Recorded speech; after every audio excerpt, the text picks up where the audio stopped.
레디앙 편파TV 인터뷰 기획 시리즈 세 번째 약한 영웅입니다. 김동규 활동가님이십니다. 반갑습니다. 반갑습니다. 네.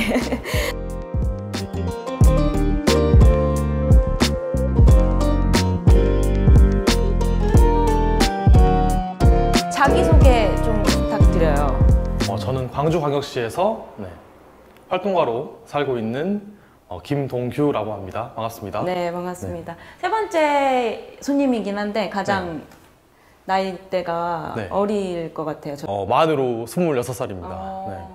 그러시구나. 하신 일이 너무 많아요. 그래서 어떻게 26에 이 일을 다 했지라는 생각이 들 정도로 먼저 좀 명진고 사학비리 사건, 조선대 무용가 비리갑질 사건, 광주 지역 청소년 임금체불 사건, 광주 정치인 성희롱 폭로 이외에도 뭐 신천지 관련 서적이라던가 광주 지역 활동가들 인터뷰를 담은 책도 내셨어요. 이제 신천지라는 종교에 관해 얘기를 해보려고 합니다. 신천지에 소속해 있던 어쨌든 경험담을 담은 책이에요. 친구분과 함께 이제 쓴 책인데 일단 우선 제가 궁금한 건 언제 어떻게 이렇게 들어가시게 됐는지 이런 것들이 좀 궁금해하네요. 21살 때 친구를 통해서 전도를 당했습니다. 생각해보면 인생에 많이 꼬인 것 같아요. 저는 보통의 삶을 살 수 있었는데 예를 들어서 보통의 삶이라고 하는 거는 이제 평범하게 사회가 정해둔 시기에 맞춰서 초, 중, 고를 졸업하고 대학에 진학하고 이제 군대도 갔다 오고 이제 졸업하고 취직하고 결혼하고 이런 식으로 이제 어떤 사회가 정해둔 어떤 보통의 길이 있는데 성향이 그래서인지 이제 인생이 너무 꼬여버렸습니다. 그래서 일단 고등학교를 제대로 다니지 않았고요. 그래서 고등학교 6학년 때부터 학교를 거의 안 나가고 청소년 단체에서 활동을 하면서 정말 이제 특별한 사람들 만났습니다. 대부분은 대학에 진학하지 않고 뭔가 이제 사회에서 배제되었다고 해야 될까요? 어떤 이방인들로서 눈에 띄지 않는 존재들로서 살아가는 사람들을 많이 만났습니다. 마음속에 아픔을 가지고 있는 친구들이 많이 있었는데 그런 친구들이 뭔가 그런 관계에 대한 갈구가 있었던 것 같아요. 그런 아픔과 소외감의 마음들이 강렬한 어떤 사회운동의 동기가 되거든요. 어떤 주류적인 삶에서 유리되어 있고 가정 환경부터가 그리고 삶의 배경부터가 절대 안정적이지 않고 어렸을 때부터 어떤 가정폭력이나 성폭력, 학교폭력에 되게 이제 노출되어 있던 어떤 그런 이들을 되게 많이 만났던 것 같아요. 그래서 그런 평범하지 않은 분들을 많이 만났었고 그중 한 명이 제 친구였던 거죠. 그래서 그러다 보니까 그 어떤 과거의 아픔들이 그런 동기가 되는 것 같아요. 왜냐면은 신천지 같은 종교들은 정말 놀랍게도 그런 사람들을 한눈에 보고 알아봐요. 의도적으로 그런 사람 노리거든요. 그런 어떤 소외된 사람들의 고독 속에 파고들 줄 아는 사람들입니다. 그러다 보니까 그런 어떤 마음속에 허전한 마음들, 채워지지 않는 마음속의 구멍들, 그런 결핍들을 채우지 못해서 방황하고 있는 사람들에게 접근한 거예요. 그래서 제 친구도 그렇게 갈피를 못 잡고 있던 삶의 시기에 이제 우연하게 길에서 만난 사람들에게 전도가 돼가지고 신천지 신도가 됐던 거죠. 그리고 그때부터 5년간 활동했고 그 과정에서 저를 전도하게 되었던 건데요. 거기서 이제 활동하면서 친구를 도와줘야겠다는 생각이 든 거예요. 그러니까 내가 믿고 있는 이 종교를 친구에게도 믿게 하는 게 이 친구를 도와준 일이니까 착한 마음이죠. 신천지의 전도는 여러 단계를 거치는데 복음방이라는 단계가 있고 센터라는 단계가 있습니다. 복음방이 어떤 거냐면은 처음에 첫 만남을 하고 관계를 쌓아갈 거 아니에요. 그러니까 첫 만남은 길에서 만날 수도 있고 친구를 데려올 수도 있고 가족을 데려올 수도 있고 이렇게 하는데 저는 친구잖아요. 친구인 저를 1대1로 만나가지고 대화를 해요. 자연스럽게 일상적인 대화를 하면서 시작을 하는 거죠. 내 친구가 요즘에 성경을 알려주고 있는데 정말 잘 알려주더라. 그 성경을 공부하면은 인생이 뭔가 달라지더라. 같이 공부하자. 이렇게 해서 한 명을 데려옵니다. 3명이 되잖아요. 그러면은 3명이서 이제 이 교사한테 공부를 배우는 거예요. 여기서 중요한 건 가르치는 게 아닙니다. 친분을 쌓는 거예요. 어떻게 하면은 최대한 이 사람의 마음을 얻을 것인지에 대해서 노력하는 거죠. 그래서 맨날 만나는 거예요. 밥 먹고 술 마시고 노래방 가고 이제 운전해서 막 근교에 바다 놀러 가고 막 이런 식으로 막 이제 지내는 거예요. 그러다가 한 명을 더 데려옵니다. 너처럼 배우고 싶은 사람이 있다. 이렇게 해서 4인 그룹이 형성이 돼요. 근데 이게 관계에 대한 결핍을 갖고 있는 사람들에게는 대단히 효과적이거든요. 어떤 소속감을 갖지 못하고 사회에서 계리되어 있는 사람들에게 대단히 중요한 어떤 이제 안정감을 주거든요, 이게. 그래서 이 4명의 그룹이 형성되면은 3명은 원래 신천지 신도예요. 이 3명이 한 명을 이제 전도하고 있는 상황인 거죠? 근데 이 중에서 이 2명은 서로 잘 모르는 척 하는 거죠. 서로 아는 사이인데 모르는 척 하고 막 이제 우연하게 이 그룹이 만들어진 것처럼 그렇게 4명이서 정말 친분을 쌓고 어떤 이 고독한 사람의 어떤 결핍을 채워주면서 이 사람을 되게 열성적인 사람을 만드는 거죠. 그리고 나서 이 사람을 센터에 데려갑니다. 교사가 빠져요. 이 3명이서 집단 수업을 듣는 곳에 갑니다. 여기는 보통 150명이 함께 들어요. 일주일에 4번 듣습니다. 월, 화, 목, 금 2시간씩 8시간 들어요. 와. 그리고 주말에도 계속 만나 노는 거죠. 이렇게 듣는데 이런 그룹이 50개가 있는 거예요. 그러니까 150명의 수업을 듣는데 이 중에 100명은 원래 신천지 신도예요. 50명만 새로운 신도인 거예요. 2대1로 이제 관계를 형성하고 또 전도사들이 이제 붙어가지고 이제 관계를 형성해서 이 사람을 철저히 둘러싸고 모든 인식을 차단하는 거예요. 이렇게 해서 7개월 동안 공부를 시킵니다. 공부 내용은 어때요? 처음에는 이상하진 이제 않고? 정말 일반적이에요. 정말 기독교입니다. 그냥. 정말 그냥 교회에서 가르쳐주는 내용을 알려주고 모세 오경이 무엇인가, 유대교는 무엇인가, 아브라함은 어떤 사람이고 막 종교의 어떤 개념들을 가르쳐주는 거예요. 그러면은 너무 재밌는 거예요. 새로운 상식적인 것들을 알려주다 보니까. 근데 그렇게 배우다가 몇 달이 지나고 나면은 사실은 성경 말씀은 비유로 이루어져 있다 이렇게 이야기를 하고 그 비유를 가르치기 시작합니다. 그 비유를 들어보면은 깜짝 놀랍니다. 왜냐면은 자체적으로는 반박할 수가 없어요. 전도 대상자 중에서 기독교를 조금이라도 물을 먹은 친구들은 오히려 더 좋아해요. 왜냐면은 내가 교회 다닐 때 이게 무슨 뜻인지 몰랐는데 여기서 들어보니까 맞는, 이게 실은 이런 뜻이었구나. 이렇게 어쨌든 6개월 동안 이걸 들으면은 이미 거기에 빠져 있습니다. 정말 이제 죽음의 공포가 사라집니다. 정말 난 영원히 살 수 있겠구나. 이렇게 느끼게 되는 거예요. 근데 여기에서 또 이제 더 큰 일이 생깁니다. 이 사람을 완전히 우리 조직의 사람 만들어야 되잖아요. 이만이라는 사람이 영생한다고 믿는 거는 쉽지 않잖아요. 그거를 믿게 하기 위해서 네네. 더 세게 나옵니다. 어떻게 하냐면은 6개월이 되면은 150명이 모여있는 자리에서 공개를 합니다. 여러분, 우리는 사실은 신천지 예수교 증거 장막 성전이었습니다.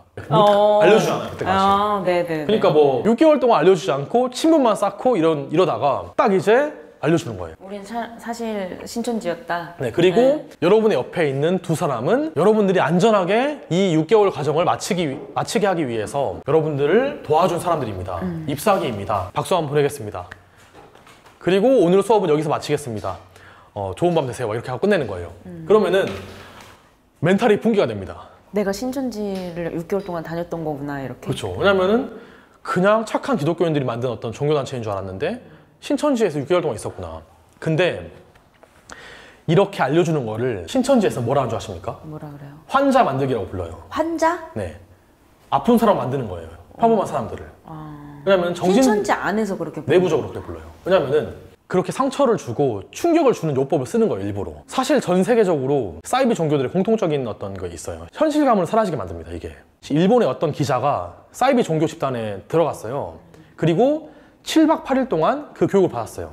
마침내 자신의 자아를 유지시켜줬던 어떤 나만의 어떤 것들이라고 믿었던 것들을 다 스스로가 근거 없는 것이라고 폭로하게 만들어요. 그 기자는 잠입 취재한 거잖아요. 근데 그 7박 8일 동안 교육을 받고 나서 나오니까 멍한다는 거예요. 왜냐면은 스스로가 인간이라는, 그리고 자아를 가진 존재라는 것들을 부정하는 교육을 받고 나오니까 2인 증상을 갖는 신경증, 현실 감각의 상실을 겪은 거예요. 그래가지고 그날 이후로 취재를 갔다 왔을 뿐인데 뉴스에서 특정 보도가 나와도 관심이 안 가더라. 아무런 사회에 대한 어떤 게 없더라. 맛있는 음식을 먹어도 뭘 해도 아무런 기쁨을 느낄 수가 없더라. 감이 안 와요. 감이 안 오죠. 네. 정말 무섭죠. 네. 근데 그걸 의도적으로 만드는 거예요. 지성의 문제가 아닙니다. 그들의 프로그램을 이수하면은 다 똑같은 상태에 빠지게 설계되어 있어요. 그런 일들이 가장 많이 일어나는 데가 또 있습니다. 가족, 연인, 그리고 어떤 종교 집단도 있지만 실은 이제 일상에서도 많이 있거든요. 가정폭력이 일어났을 때도 폭행 피해를 당하는 여성분들이 되게 이제 그 피해의 굴레 속에서 빠져나지 못하는 경우가 있잖아요. 오히려 이제 그래도 그 사람 나 사랑한다 이렇게 말하잖아요. 근데 그런 구조를 조직적인 범죄로서 확대해서 정말 이제 소외된 사람들에게 행한 것이 사이비 종교라고 볼 수 있습니다. 6개월의 교육을 끝내고 환자 만들기 하잖아요. 다음 날에 또 수업이 있습니다. 150명이 아니라 50명만 나오게 되거든요. 그 새로운 신입생들. 네. 근데 신천지라는 사실을 알잖아요. 알았음에도 불구하고 그 다음날 수업을 하면은 모두가 출석을 합니다. 왜냐면은 인간이기 때문에 6개월이 아니에요. 6개월 과정을 맞추기 전에 복음방에서 4명이서 즐거운 시간을 보낸 3개월까지 해서 9개월에서 10개월 정도를 함께 보냈어요. 그리고 너무나 서로에게 소중한 사람들, 거의 뭐 그냥 연인보다 더 소중한 이제 친구들이 생겨버렸던 것이기 때문에 그런 과정에서 단 하루 만에 끊어내기 쉽지 않죠. 네, 이런 거죠. 뭔가 3년 동안 연애를 했어요, 어떤 사람이랑. 근데 그 사람이 헤어지자고 하는 거예요. 근데 그러면은 알겠어, 안녕 이러고 나서 다시 연락 안 하고 아무 미련이 없다. 그럴 수 없잖아요. 마찬가지인 거죠. 그래서 모두가 그 다음날 나옵니다. 그리고 이 50명이 수업을 들어요. 그리고 이때부터 신천지의 마지막 논리, 천국 말씀의 비밀을 알려줍니다. 이만이라는 사람이 어떻게 해서 죽음을 극복하게 되었는지에 대해서 한 달 동안 이제 세뇌교육을 받는 거예요. 충격에 빠져있던 사람들이 그 말씀에 의존하게 됩니다. 맞아, 그 친구들은 나 도와주려고 한 거야. 맞아, 이렇게 하면서 이제 혼란에 빠져서 그 한 달을 보내요. 그리고 그 한 달을 보내고 나면은 마치 나치가 니른베르크에서 당대회를 하듯이 성대하게 입소식을 합니다. 수만 명이 모여가지고 새로운 신도들이 왔다고 환영을 하는 거예요. 총 10개월이 넘는 과정을 마치면은 신입 신도가 되는 거예요. 그리고 와서 그대로 두지 않습니다. 그럼요. 인간은 시간의 여유가 있으면은 다른 생각을 하게 돼요. 노동은 신성한 거로 이야기를 하면서 아침 5시에 깨워요. 그리고 밤 12시까지 일을 시켜요. 그러면은 인간은 스스로 생각하는 능력을 상실합니다. 그쵸. 자아를 상실해요. 그리고 그 중간중간에 계속해서 교육을 시키는 거예요. 내 말만 사실인 것처럼 여러분들, 우리가 이렇게 열심히 노동하면서 유토피아를 건설하고 있는 이유는 더 나은 세상을 위해서입니다. 계속해서 교육을 시켜요. 하루에 3번씩. 그렇게 해서 신입 신도들에게 일주일 내내 일을 시킵니다. 어떻게 시키냐면은 이런 거예요. 새롭게 전도하고 싶은 사람이 있는데 센터에 들어올 거야 이제 곧. 그 친구하고 함께 해보자. 그 친구를 도와주자. 원래는 피해자였잖아요. 그런데 이제 가해자가 되는 거예요. 다른 사람 속이는 역할에 투입되는 거예요. 그렇게 해서 6, 7개월 동안 다시 한번 수업을 들어요. 그 과정에서 피해자였다가 가해자가 되는 거예요.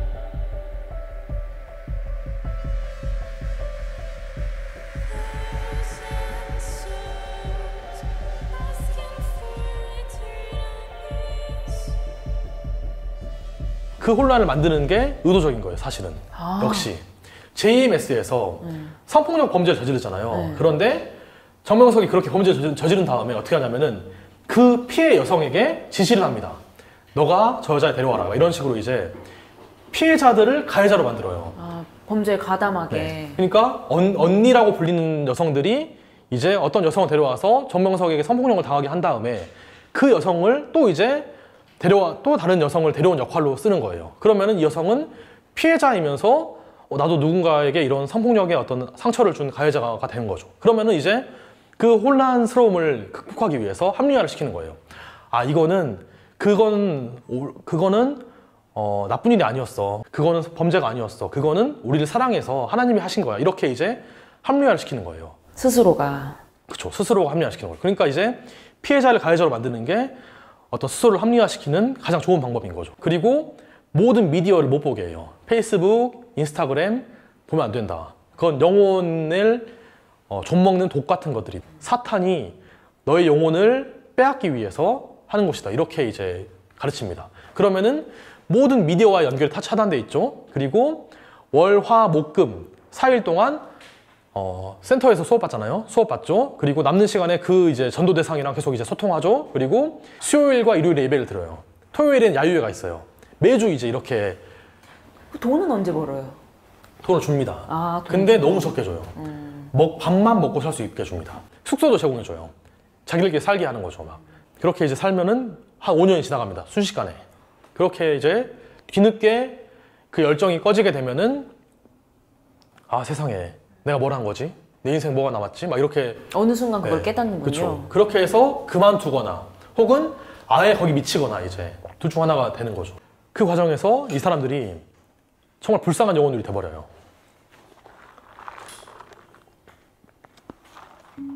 신천지가 아니면은 살 수 없는 사람으로 만드는 거죠. 29살인데 아무 일도 해본 적이 없어요. 신천지에서 활동 말고는. 9년 동안 거기 활동을 했어요. 고등학교만 졸업했어요. 그리고 기술도 없고 일해본 적도 없어요. 그리고 모든 인간관계가 신천지에 있어요. 모든 친구들이 신천지 친구들이에요. 옛날에 고등학교 친구들 다 끊겼죠, 당연히. 가족들도 버렸죠, 자기를. 그렇게 수많은 청년들이 거기에서 거의 그냥 뭐 인생을 다 망가지게 된 거죠. 신천지라는 조직은 광주에서 성장했습니다. 광주가 만들었어요, 신천지는.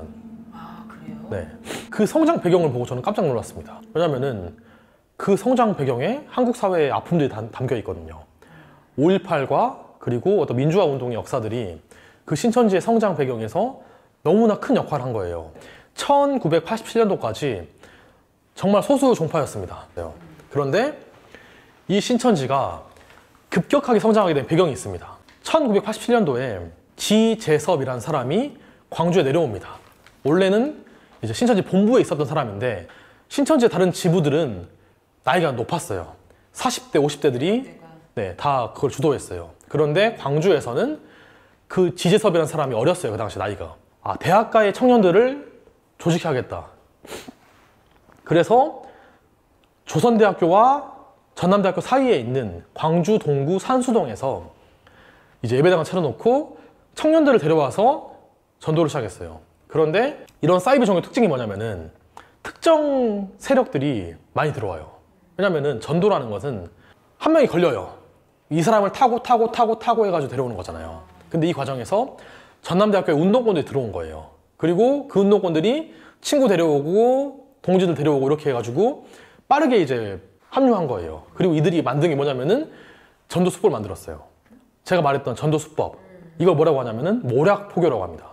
속이듯이 전도하라 라는 말이 있어요. 그 말처럼 6개월 동안 속여가지고 전도하는 체계적인 과정이 있는데 아까 말씀해 주셨던 이거를 광주의 청년들이 만들었습니다. 그래서 광주에 특히 사회운동을 접했던 청년들, 특히 그리고 그 당시 90년대에 그 광주에 강성했던 그 사회운동이 되게 무너지기 시작했어요. 이 과정에서 방황을 하는 사람도 있었습니다.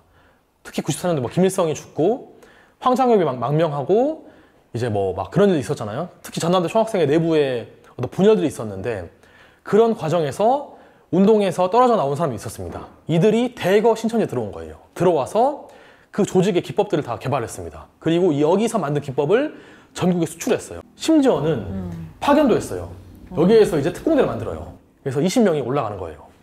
순식간에 성장했고 어떤 수도권에서 만들어진 사이비 종교라면은 수도권이 제일 많아야 되잖아요. 그런데 2019년 기준으로 신천지가 20만 명이잖아요. 이 중에 5만 3천 명은 호남권이에요. 또 이제 3만 명 가까이는 충남권인데 이 충남권을 만든 게 광주 특공대들이었던 거예요. 운동권의 조직력을 그러니까 뭐라고 해야 돼? 조직 방법을 가지고 신천지를 키웠다라고 이제 보시는 건 거죠. 그렇죠.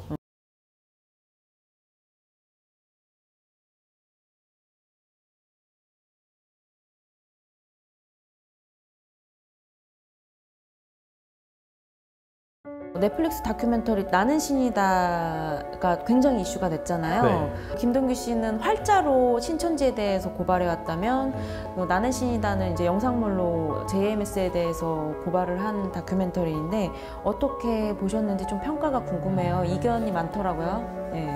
왜 인간이 사이비 종교에 빠지는지.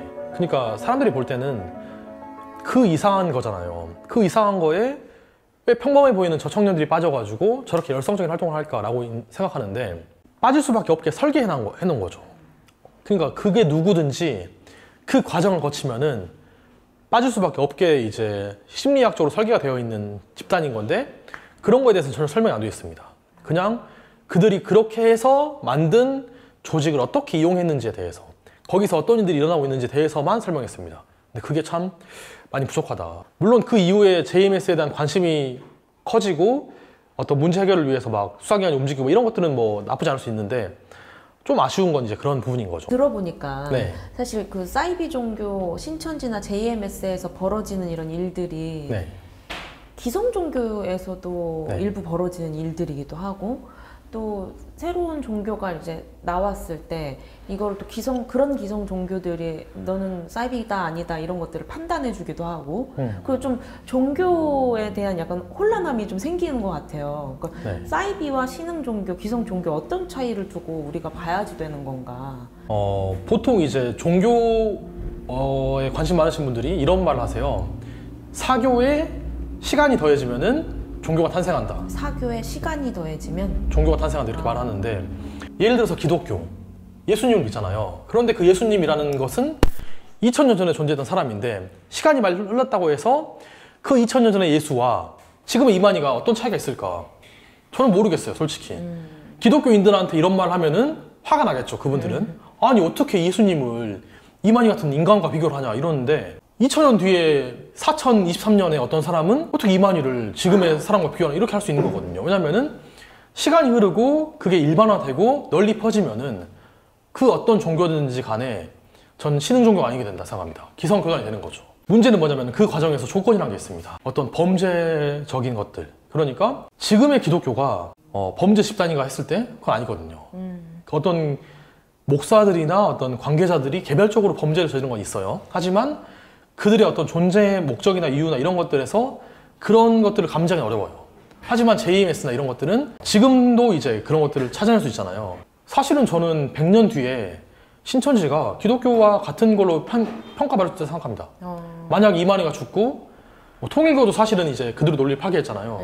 나름의 그들이 교리를 가지고 집단을 형성하고 있다면은 뭔가 범죄를 저지르지 않는 한에는 그들의 믿음을 파괴할 수 없습니다. 그 어떤 종교든지 근본주의적인 태도를 가지고 계속해서 이제 현재 사회와 맞지 않는 그런 주장을 한다면은 사회의 질서로서 이제 정리가 되어야겠지만 만약에 시간의 흐름과 함께 신천지가 일반화돼가지고 정말 그 어떤 범죄도 걸리지 않고 그리고 이제 그냥 여러 교회가 있는 것처럼 이제 된다 한다면은 사실은 정부 차원에서 그들을 탄압할 이유는 없습니다.